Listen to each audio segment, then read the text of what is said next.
سورہ نساء کی آیت نمبر 125 ہے۔ اعوذ باللہ من الشیطان الرجیم، بسم اللہ الرحمن الرحیم۔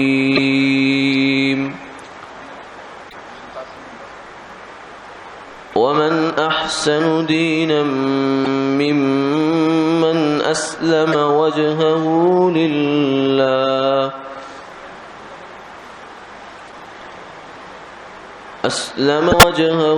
لله وهو محسن واتبع ملة إبراهيم حنيفا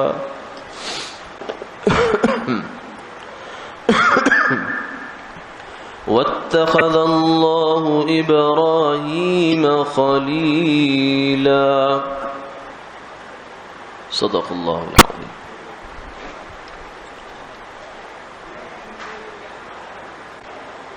اور اس سے بہتر کس کا دین ہوگا کہ جس نے اپنی پیشانی، اپنا چہرہ اللہ کے حوالے کر دیا اور وہ نیک کاموں میں لگا ہوا ہے، اور وہ ابراہیم علیہ السلام کے دین پر چلا یکسو ہو کر، اور اللہ نے ابراہیم علیہ السلام کو اپنا خالص دوست بنایا۔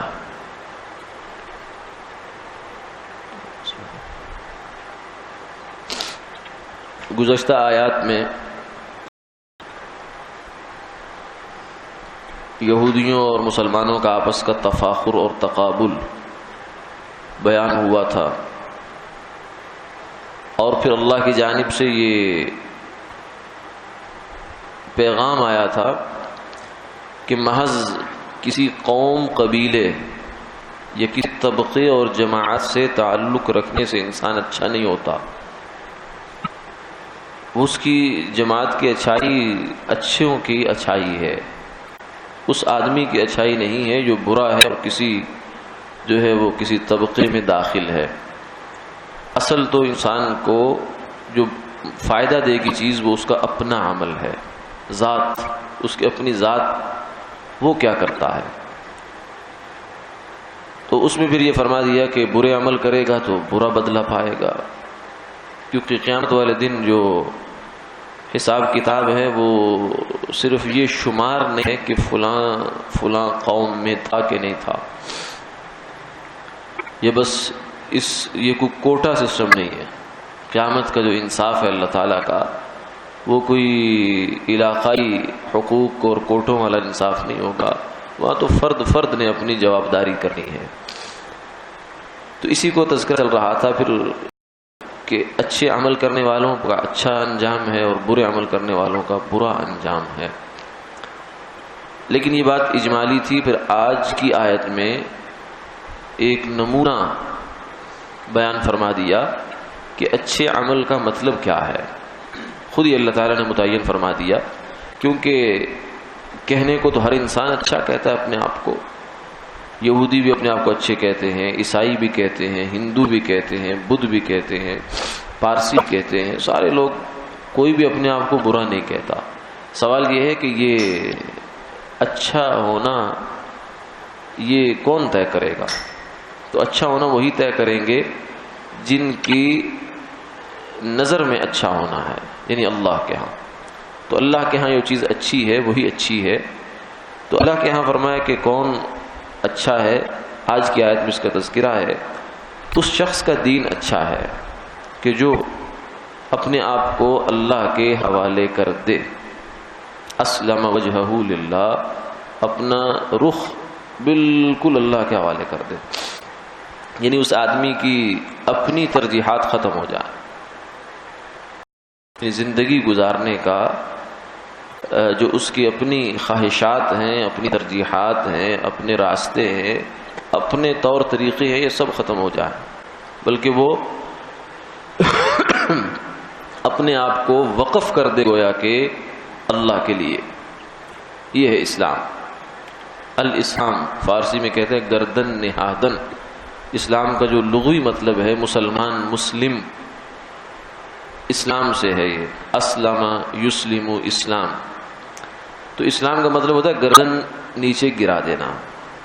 یعنی جو جانور ہے وہ آپ کے سامنے آ کر مطیع و فرما بردار ہو گیا، اس کو اب کسی طرح کا آپ کو اس سے خطرہ نہیں ہے، نہ وہ آپ کا حکم عدولی کرے گا. یہ ہے اسلام. تو مسلمان وہ ہے کہ جو اللہ کے سامنے اپنے آپ کو سبمیشن، سر تسلیم خم رکھتے. جو آدمی اپنی منشا بھی کچھ رکھتا ہے اور اپنی رائے بھی کچھ رکھتا ہے وہ کامل مسلمان نہیں ہے. جو یہ کہے کہ میں اللہ کو مانتا تو ہوں لیکن اس اللہ کو مانتا ہوں جو میری دکان اچھی چلائے گا، جو میرے رشتے اچھے کرے گا، جو مجھے مالی فوائد دے گا، جو دنیا میں میری واہ کروائے گا، میں اس خدا کو مانتا ہوں. جو نہیں کروائے گا میں اس کو نہیں مانتا. تو یہ ماننا نہیں ہے. اللہ پر ایمان غیر مشروط تسلیم کا نام ہے. کوئی شرط نہیں ہے، بس اللہ کو ماننا ہے اس لیے کہ وہ اللہ ہے. اب میرا فائدہ اس میں ہے یا نہیں ہے، میں اگر اپنے فائدے کے لیے اللہ کو مانتا ہوں تو میں نہیں مانتا. اسی کو فرمایا وَمِنَ النَّاسِ مَن يَعْبُدُ اللَّهَ عَلَى حَرْفٍ. کچھ لوگ ایسے بھی ہیں کہ جو بالکل بارڈر پر کھڑے ہو کر اللہ کی عبادت کرتے ہیں. فَإِنْ أَصَابَهُ خَيْرٌ اطْمَأَنَّ بِهِ. اگر حالات اچھے ہو جائیں تو بڑے خوش ہو جاتے ہیں، واہ واہ ہم نے جو ہے وہ دین پر چلنا شروع کیا، نمازیں شروع کر دی، سچ بولنا شروع کر دیا، وارے نیارے ہو گئے، بڑے خوش ہو جاتے ہیں. وَإِنْ أَصَابَتْهُ فِتْنَةٌ انقلب عَلَى وَجْهِ. اگر آزمائش آ جائے، آزمائش بھی آتی ہے، دین پر چلنے والوں پر بھی آتی ہے، اللہ کو ماننے والوں پر بھی آتی ہے، بلکہ ان پر زیادہ آتی ہے. حضور نے فرمایا اشد الناس بلاء الانبیاء ثم الامثل فالامثل. سب سے زیادہ جو آزمائشوں کا سامنا کرنا پڑتا ہے وہ انبیاء علیہ السلام کو کرنا پڑتا ہے. ان سے بڑا کون پریکٹیکل مسلمان ہوگا؟ کوئی بھی نہیں. پھر ان کے بعد جو ان کے زیادہ قریب ہے، زیادہ قریب ہے، زیادہ قریب ہے. تو اس لیے فرمایا کہ یہ شخص ایسا ہے کہ اگر اس کو خیر پہنچتی ہے تو کہتے ہیں بڑے واہ واہ واہ، اسلام تو بڑا اچھا مذہب ہے، نماز بڑی اچھی چیز ہے، اور سچ بڑا فائدہ مند ہوتا ہے، میرے تو بزنس چمک گیا ہے، حالات پلٹ گئے ہیں. اور لیکن اگر آزمائش آ جائے، آزمائش کا مطلب کیا ہوتا ہے کہ انسان اچھا کام کر رہا ہے، اچھا رویہ اپنے ہوئے ہے، لیکن رسپانس اچھا نہیں آ رہا. آپ رشتہ داروں سے اچھا سلوک کر رہے ہیں، وہ آگے سے برے ہوتے چلے جا رہے ہیں. آپ سچ بول رہے ہیں، آپ کی گاہک جو پہلے 4 آ رہے تھے وہ بھی ٹوٹ گئے. یہ آزمائش ہوتی ہے. آپ نماز پڑھ کے گھر پہ فاقہ آنا شروع ہو گیا، حالات جو ہے وہ تھوڑے سے دگرگوں ہونا شروع ہو گئی. یہ آزمائش ہوتی ہے.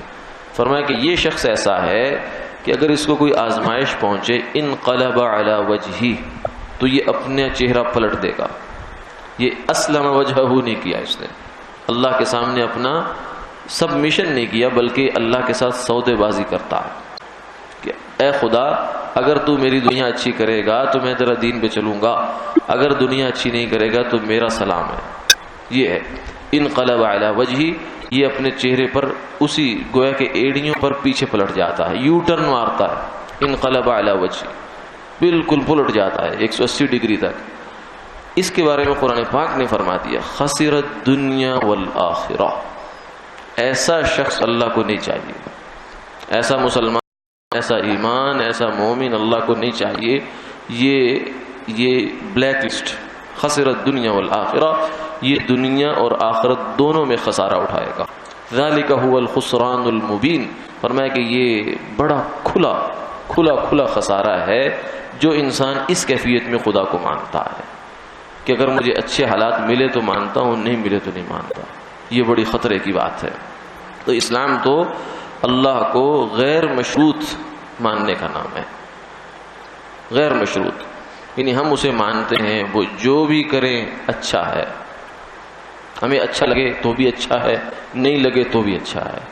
خدا کو مانے اور خدا کے فیصلے کو انسان نہ مانے، خدا کو نہ ماننا ہی ہوتا.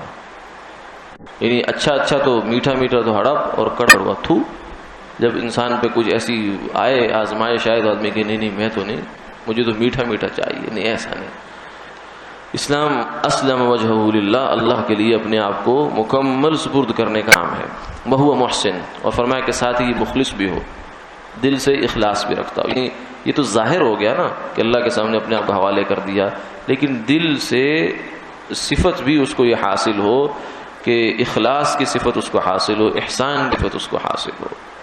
اور تیسری چیز جو ہے وہ یہ ہے اتبع ملت ابراہیم حنیفہ، اور وہ ابراہیم علیہ السلام کی ملت کا اتباع کرتا ہوں. ابراہیم علیہ السلام کی ملت کی اتباع کا حکم قرآن پاک میں بہت جگہ پر آیا ہے. اس کا مطلب یہ نہیں ہے کہ آپ صلی اللہ علیہ وسلم کو یا آپ کی امت کو کسی اور نبی کی اتباع کروائی جا رہی ہے، یہ مطلب نہیں. کیوں؟ اس لیے کہ خود آقا علیہ السلام خود امام الانبیاء ہیں. آپ کسی نبی کے تابع نہیں ہیں، بلکہ نبی آپ کے تابع ہیں. اللہ نے حکم دیا تھا کہ جب اے میرے پیغمبروں جب تم دنیا میں جاؤ اور میرے محبوب تشریف لے آئیں تو پھر تمہاری نبوت ختم ہے، میرے حضور کی نبوت چلے گی. تو آپ کی دنیا میں تشریف آوری ہی ختم نبوت ہے. یعنی آپ ایک کہ آپ کی نبوت الگ ہے اور ختم نبوت الگ ہے، نہیں، بلکہ آپ کا دنیا میں وجود ہی ختم نبوت ہے.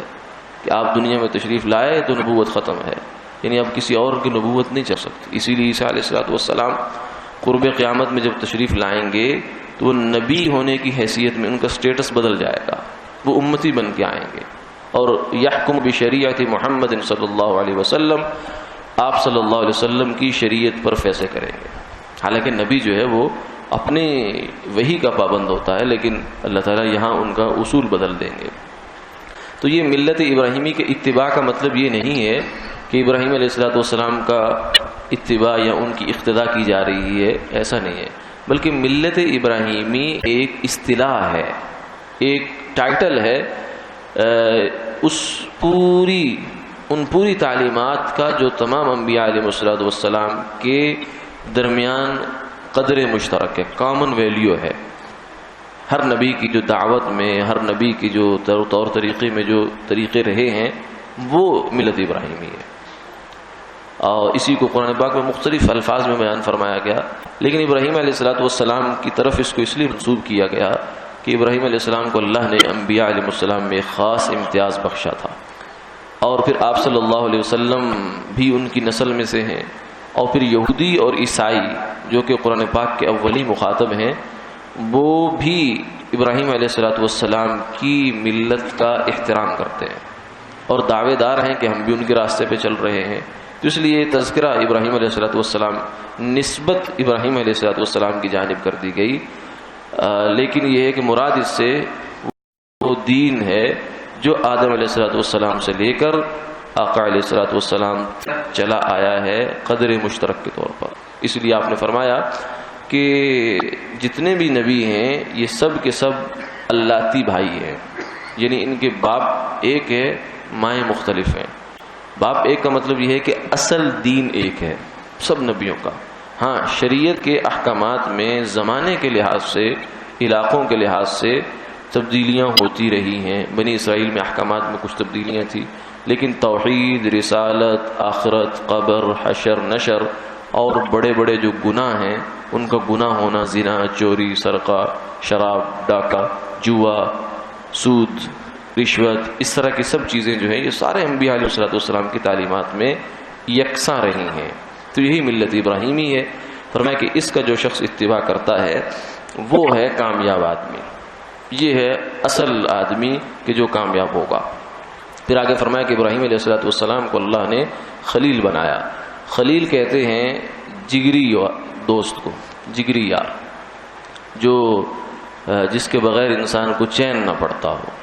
لوگوں انسانوں میں تو ہم اس کی ڈیفینیشن یہ کریں گے، اسی کی نسبت سے فرمایا الاخلاء یومئذ بعضهم لبعض عدو الا المتقین، کہ دنیا میں وہ دوست، وہ تعلقات، وہ رشتے کہ جن کے بغیر ایک پل بھی نہیں گزرتا تھا اور جن پر انسان جان نچھاور کرنے کو تیار ہوتا تھا، حلال میں حرام میں ہر اعتبار سے قیامت والے دن ایک دوسرے کے دشمن ہو جائیں گے. جو جتنا دنیا میں خلیل تھا کسی کا وہ اتنا دشمن ہو جائے گا. ہاں، تقوی کی بنیاد پر جو تعلقات ہیں یہ سلامت رہیں گے.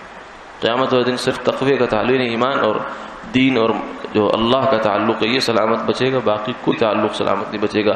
نہ نسب کا، نہ قوم کا، نہ وطن کا، نہ ملک کا کوئی تعلق نہیں رہے گا. تو خلیل کہتے ہیں جگری یار، جگری دوست کو. تو ابراہیم علیہ السلام کو اللہ نے بہت، لیکن اللہ کی نسبت سے اس کی تعریف یہ نہیں ہے کیونکہ اللہ تعالیٰ ہر قسم کے ایموشن سے، جذبات سے پاک ہے. جذبات جو ہے نا انسان کی کمزوری ہوتے ہیں. ماں باپ کا جذبہ ہے، جذبات ہوتے ہیں اولاد کے لیے، وہ کمزوری بن جاتے ہیں. آپ کا ہر جذبہ آپ کی کمزوری ہوتا ہے، مختلف پہلوؤں سے اگر اس کو دیکھا جائے تو اللہ تعالیٰ کمزوری سے پاک ہے. وہ کسی کے محتاج نہیں. اللہ الصمد، اللہ کی ذات بے نیاز ہے. اس کو کوئی نہ وہ جذبات کے نیچے آتی ہے، نہ وہ کسی مجبوری کی پابند ہے، نہ اخلاقی دباؤ، نہ کوئی کسی قسم کا اس پر کوئی دباؤ نہیں ہو سکتا. تو اللہ کے ہاں جو اس کا مطلب پھر کیا ہوگا؟ اللہ کا مطلب یہ ہے کہ اپنے قرب کا اور تقرب کا اعلیٰ ترین درجہ یہ ہے. آپ صلی اللہ علیہ وسلم نے ایک حدیث مبارکہ میں فرمایا کہ ابراہیم علیہ السلام کو اللہ نے خلیل بنایا ہے اور مجھے حبیب بنایا ہے، اور پھر فرمایا کہ مجھے بھی اللہ نے مقام خلت سے نوازا ہے. یعنی آپ صلی اللہ علیہ وسلم کو بھی اللہ نے خلیل بنایا اور ساتھ مقام حبیب جو ہے وہ بھی آپ کو عطا فرمایا. تو ابراہیم علیہ السلام کو مقام خلت اور آپ صلی اللہ علیہ وسلم کو مقام خلت بھی ہے اور مقام محبت اور محبوبیت بھی ہے. آپ صلی اللہ علیہ وسلم اللہ تعالیٰ کے حبیب ہیں. اللہ تعالیٰ ہمیں بھی عمل کی توفیق عطا فرمائے. اللہ